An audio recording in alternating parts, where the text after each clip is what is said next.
The Dallergut Dream Department Store is a cozy fantasy set in a world where you can choose and purchase your own dreams or nightmares. Before I get into my review though, can we just appreciate this gorgeous cover and the detailed illustration, which I think depicts the vibes of this book perfectly. As you can probably tell, this book is going to be very whimsical and leans heavily into magical realism. Here's the blurb, and if you want to read it you can pause the video, but basically, as it says at the bottom, this book is for anyone exhausted from the reality of daily life. And I would agree with that. This book is bursting with optimistic anecdotes and happy endings. At the beginning of the book we have the prologue, which mainly focuses on Penny, our main character, and world building. Because this is magical realism, it's basically set in the same world that we live in, but with additional fantasy aspects.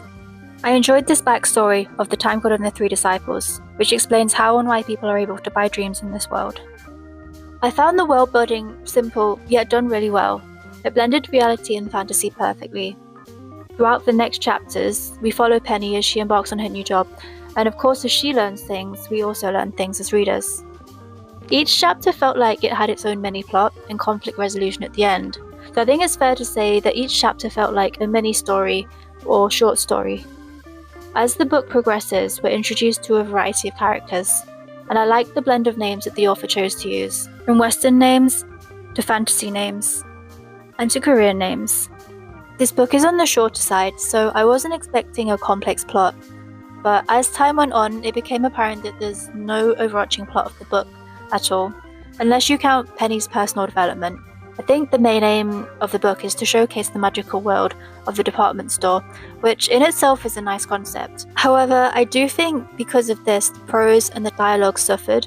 It just felt a little bit simplistic, and in some places the conversations just felt very flat. Another aspect which I wasn't a huge fan of was the way each chapter tended to end, which usually involved some kind of life advice being given or received. I do enjoy stories with morals, but in this case it just felt a little bit too formulaic and almost engineered.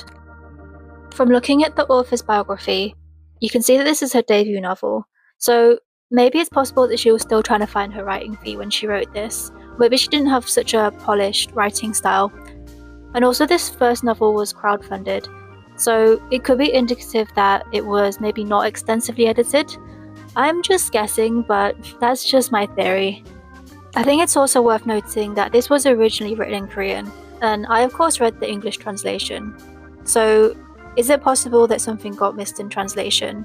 Because I know some phrases and some words are really difficult to translate. Generally speaking, what might seem like a perfectly structured sentence or a reasonable response in a conversation in one language might not be the same in a different language. I think I'm just trying to give this book the benefit of the doubt because I really did enjoy the world that the author created.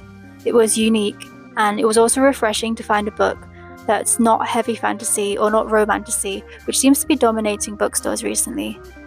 When I was reading this, it did fill me with a lot of optimism because although there are some trials and tribulations that we see the characters go through, in the end, good always triumphs, which I know isn't realistic, but because this is a feel-good book, it's to be expected, and it made me feel like I was in good hands.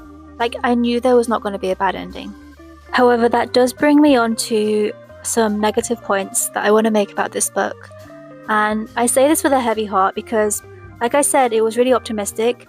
However, this optimism was not able to give me the motivation to finish this book in a reasonable amount of time. It took me 4 months to finish this book, and it's only 243 pages, so that says something. Me personally, I am a plot girly, so there is a solid plot, it will keep me invested. But as I mentioned previously, there's not really a plot to this book, so that kind of just leaves the characters and maybe the fantasy world to revolve the rest of this book around. This may sound a little bit harsh, but I don't think Penny was deserving of the title of main character. I feel like she was just used as a vehicle for us as readers to discover more about the world. So when she makes mistakes, or when she needs to learn something new for her job, then it will be described to us through Penny's eyes. It sort of makes her a narrator rather than a main character, and if we don't have a main character, it makes this book feel more like an anthology of short stories, which is not something I would necessarily pick up. There is a continuation of characters and development arcs throughout, so it's not like this book felt disjointed. But for me personally, it just didn't flow right. I really struggled to reach the end, and I even considered not finishing it. For these reasons, it's really difficult for me to recommend this book.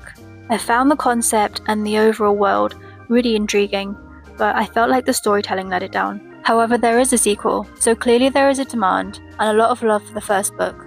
Maybe it's just me who didn't like the first one. Maybe I'm just in the minority.